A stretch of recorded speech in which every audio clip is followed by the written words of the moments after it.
If you're an influencer or a creator, you're probably getting overloaded with information about media kits, what goes in them, what to put, how should they look, and all the things. And to be honest, there's a lot of misinformation going around, especially I see it on TikTok. I've seen a lot on YouTube, like self-proclaimed gurus talking about media kits this, media kits that. Well, as someone who works on the brand side and actually is hiring creators and influencers like yourselves, reviewing media kits, this is basically like one of the things that I think we're known for here at Sidewalker Daily. We are helping creators pitch to brands, and we're also working with brands on their influencer campaigns. We're literally in this perfect place because we see all sides of everything, right? So media kits is something that we are extremely familiar with. I want to say at this point in my career, I've seen probably thousands of them in one way or the other, whether it's been designing them or receiving them from influencers for my brand clients, right? So in this video, I want to go over some major myths to debunk them, especially with all like the misinformation out there. Before I do have other videos on media kits. So if you are new to our channel, you definitely are going to want to check those out, and I will link those below. So the myths I'm going to be sharing with you guys are in no particular order. I think they're all kind of wacky and cuckoo. And I'm here to kind of just like close the coffin on them, so to speak, so that you guys have the clarity so that you can move forward in your creator business. One thing I've heard is that you actually don't need one. I've heard people on TikTok posting, you don't need a media kit. It's really just like something extra. This is farther than the truth. You do need a media kit, especially if you are looking to get paid. I think it is the most critical asset in getting paid. I think that a good looking media kit can take you from a prospect to someone that is like, gets the job. And I'm that serious about it. Like I have seen media kits that have wowed me and made me want to get on a call with the creator, because think about it, right? It's really a visual resume. It's supposed to wow the brand, very clearly show who you are, your metrics, your audience, the content you make, all that good stuff. But it's also really visual. It's not a resume, And what happens in a lot of times when creators are pitching, they're just sending pitch emails, and emails are just text. And to be honest, it's kind of sad. So if you ever hear anyone kind of telling you that you don't need a media kit, even if you have millions of followers, it does not matter. That is what's going to take you from getting a $20,000 deal to a $50,000 one, right? And if you're just starting out, same thing.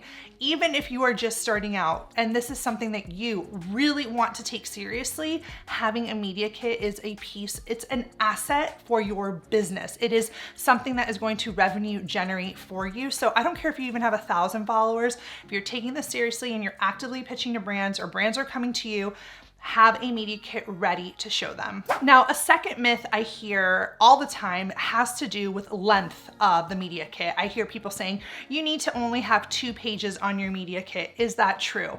And to be honest, like, I don't even know who makes this stuff up. You need as many pages as you personally need in your business to share the story that you want to share. A YouTuber's media kit may look different than a TikToker's, or someone who is just starting out versus someone who has tons of experience, right? Like, how can we just set a one-size-fits-all approach? So when it comes to length of a media kit, like I said, our golden rule is use the space you need to tell the story that you need to tell. Our philosophy at Sidewalker, we're a very visual driven company. We love things that are very like enticing to the eye. We think that brands respond really well to this when they see like, really good looking media kit. So don't feel like you have to jam pack everything in to 2 pages.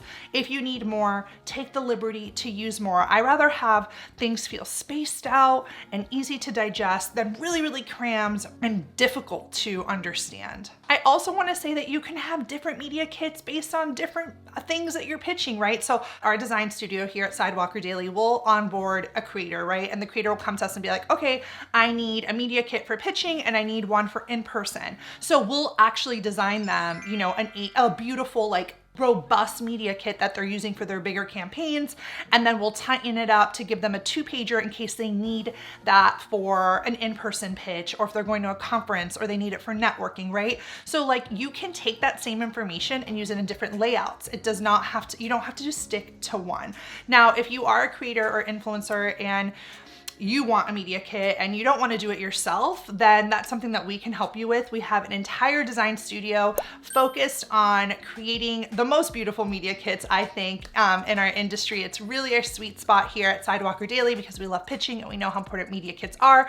We've gotten tons of great success stories from our creators that have used our media kits and used our design services. So if you want to learn more about that, you can check out the link below and check out our design studio because that's what we do. Alternatively, if you're someone that's like really good at designing or like you're a really quick learner, if you had a tutorial and you could figure out yourself and you don't need us to do the graphic design work, you feel like you could put it together, then you would probably be a great candidate for our pitching course because that comes with an entire section on media kits. We show you about 8 different media kits from different types of creators. We give you templates, we show you how to do it. So that resource is definitely better for someone who is more tech friendly and can put it together just if they had direction. And I'll also leave a link to that below. Now, another humongous myth, oh my gosh, this one drives me nuts, is when people only send the media kit when they're asked for it. This is definitely not the right approach. The media kit is a pitching asset. It's a tool that's supposed to get you the work.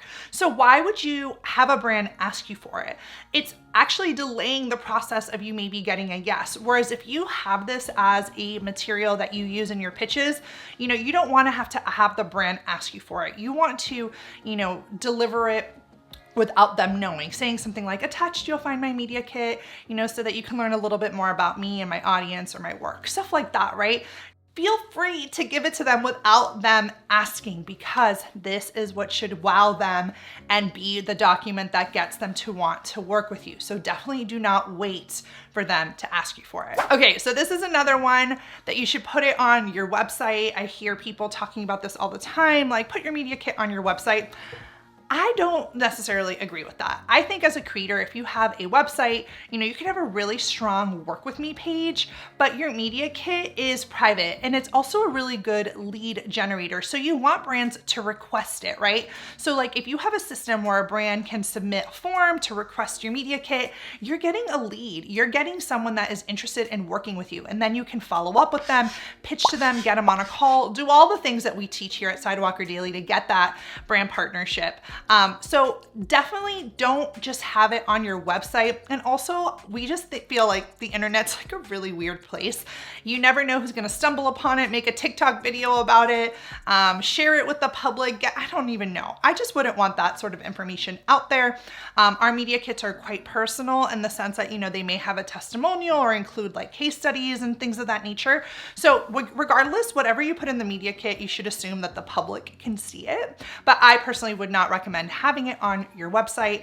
This is a document that you should use when you're pitching. Now, the last big myth is that, you know, the media kit is something that once you do, you know, you have forever. No, my friend, not true.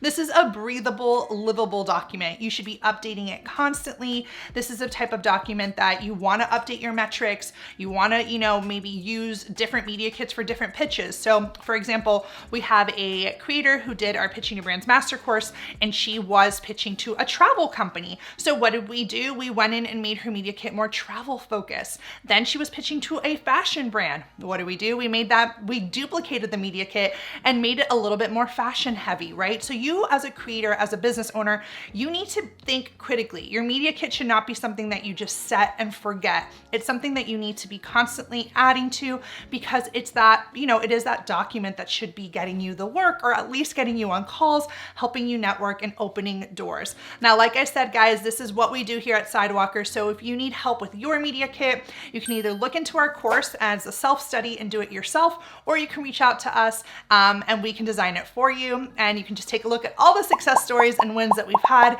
You're going to love either direction that you choose. All right, guys, hopefully I've been able to bring some clarity regarding these myths so that you now know not to listen to misinformation on the internet from an influencer marketing expert, and I hope to see you guys in the next video.